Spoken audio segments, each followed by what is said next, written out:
অনেক সময় ভ্যাজানাল ইনফেকশনের জন্য হয়, অনেক সময় ইউরিন ইনফেকশনের জন্য হয়। এবার মানে ডিটেলসে আরো দেখতে দেখতে দেখা উচিত অ্যাকচুয়ালি।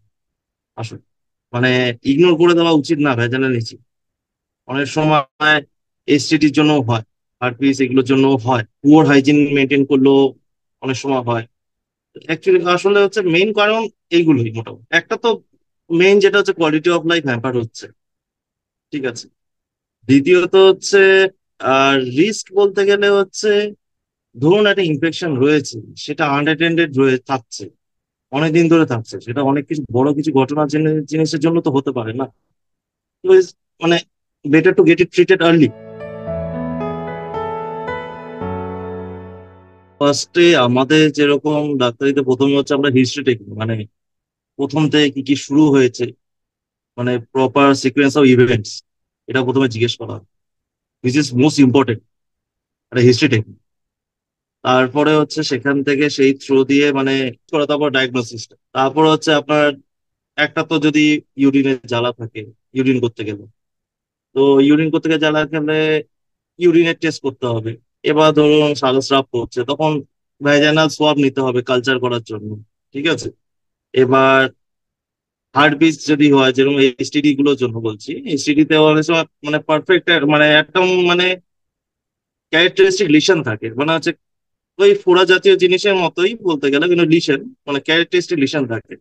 তো সেটা দেখে ওটার মানে সোয়াব, অ্যাকচুয়ালি সোয়াব টেস্ট করেই দেখা যায়।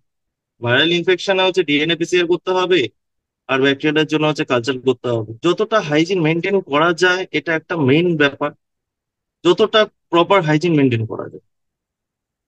আজ এখন মানে অনেক মানে লো সোশিও ইকোনমিক যারা মহিলারা আছে, তারা হাইজিনের সম্বন্ধে সেরকম জ্ঞানও নেই। আর একটা যেটা মেইন, যেটা হচ্ছে প্যাড ইউজ করা। ম্যাক্সিমাম দেখবেন এখনো এত প্রচার হওয়ার সত্ত্বেও হচ্ছে সেখানে হচ্ছে আপনার কাপড় ইউজ হয়।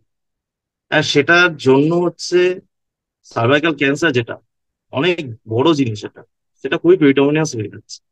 এই কাপড় ব্যবহারটা বন্ধ করতে। নাম্বার টু হচ্ছে প্যাড। প্যাড যেখানে সাবসিডাইজ করে দেওয়া উচিত, সেখানে হচ্ছে প্যাডের দাম হতো। তো সেই জন্য অনেকে কিনতে পারে না, তো গভর্নমেন্ট সরকার থেকে অনেক দিচ্ছে ফ্রিতে। তো ইজ এ গুড থিং। তো ওটা যদি মানুষ যদি আসে হসপিটালে, তাহলে তারা ওইটা অ্যাভেল করতে পারবে। অ্যাকচুয়ালি ভ্যাজানাল ইনফেকশনের যেগুলো আছে, এগুলো অনেক কারণের জন্য হচ্ছে। প্রপার যদি শুধু ইনফেকশনের জন্য হচ্ছে, তাদের মেডিকেল ট্রিটমেন্ট হয়ে যাচ্ছে। অনেক সময় যে ক্যান্সার সার্ভিস যেগুলো আছে, বা ধরুন ভালভাল ক্যান্সার আছে, তো এই দুটো জিনিসটা যদি হয় তখন সার্জিক্যালে চলে যাচ্ছে। যখনই হবে তাড়াতাড়ি মেডিকেল হেল্প নেওয়া।